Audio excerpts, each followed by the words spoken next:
Nous, on apprend de vous. Non, mais ce qui est quand même assez remarquable, parce que j'ai relu un peu ces deux livres-là, hein, Ouais.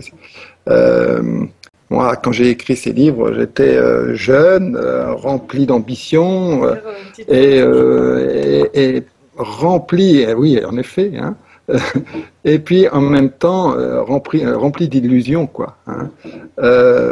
Maintenant, j'ai 61 ans.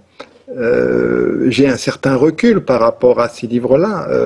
Il est clair que euh, là, ces livres-là ont un intérêt dans la mesure où, comment dire, euh, ils sont le témoin de l'émergence de la fasciathérapie euh, et, euh, et disons que je ne conteste pas ce qui est écrit dans ces livres, disons qu'aujourd'hui je les écrirais différemment. Mais ces deux livres-là représentent, à mon avis, une référence pour tous les étudiants en ostéopathie ou tous ceux qui s'intéressent à la médecine corporelle, quoi. Mhm. Ça doit être une référence, même si au jour d'aujourd'hui, 30 ans ou 40 ans après, euh, bon, bah, c'est devenu une méthode avec tous ces critères scientifiques. À Mais l'essence l'époque, était là. L'essence était clairement ah là. oui, mais elle est là, clairement, et en relisant ce livre, je disais que je regrettais parfois de ne pas avoir cet engagement que j'avais dans ce livre-là. Je trouve que cette fougue du chercheur débutant se retrouve dans ce livre. Et c'est toute sa force, quoi. Disons qu'on est face à un authentique, disons, un authentique non contrôlé, quoi.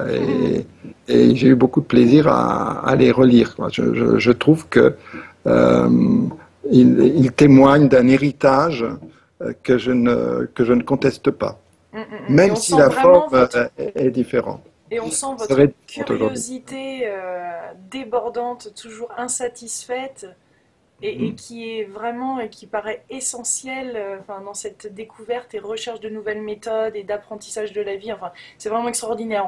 On ressent que c'est ça qui vous a vraiment animé et qui vous a La guidé vers fasciathérapie, tout ça. elle est vraiment née d'une analyse de ma pratique. J'ai réfléchi autour de ma pratique.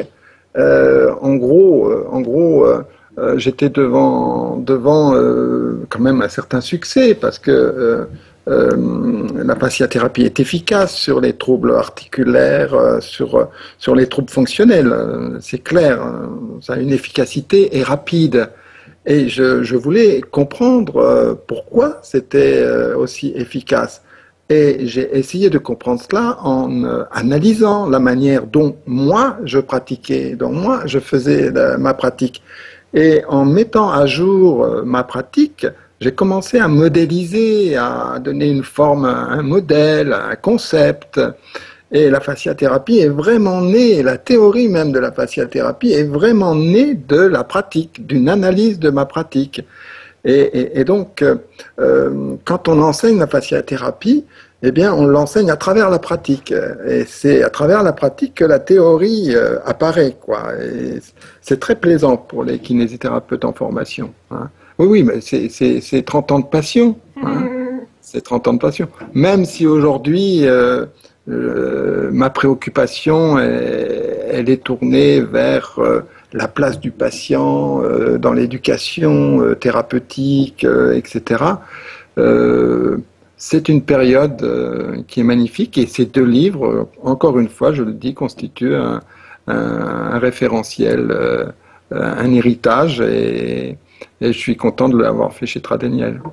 Merci beaucoup. J'avais juste une toute petite question, et j'espère que c'est dans le fil un peu de ce qu'on parle. Le fil d'Ariane, vous en parlez plusieurs fois dans votre livre. C'est quoi exactement ce fil? Le fil d'Ariane, précisez-moi ça. J'en ai tellement de fils d'Ariane dans ma vie. Hein. Mais- Mais disons que moi je crois profondément à la potentialité humaine. Je crois que l'homme, je crois que l'homme n'a pas encore accompli toutes ses potentialités, et notamment la potentialité perceptive. Et on le voit déjà dans ce livre apparaître. Euh, il me semble que nous avons beaucoup de progrès à soigner la présence à sa propre vie et à soigner la présence à soi-même à travers une bonne proximité avec l'intériorité de son corps. Et moi, il me semble que l'homme n'a pas encore exploré toutes ses potentialités. L'homme est encore à découvrir. C'est pas, contrairement à ce qu'on croit, un homme achevé.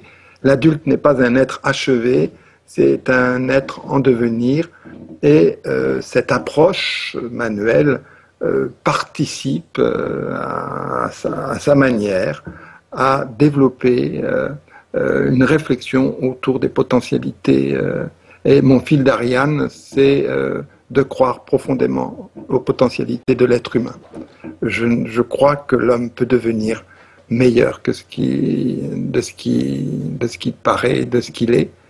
Et ces deux livres-là parlent de cette chose-là, mais sans le dire vraiment. Aujourd'hui, je vous le dis. Hein. Voilà.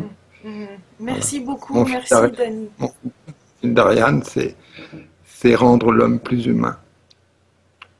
Merci, c'est très très inspirant. Merci. Very inspiring, Merci. comme nous disent les Américains. Allez, à bientôt peut-être. À bientôt, merci. Au revoir.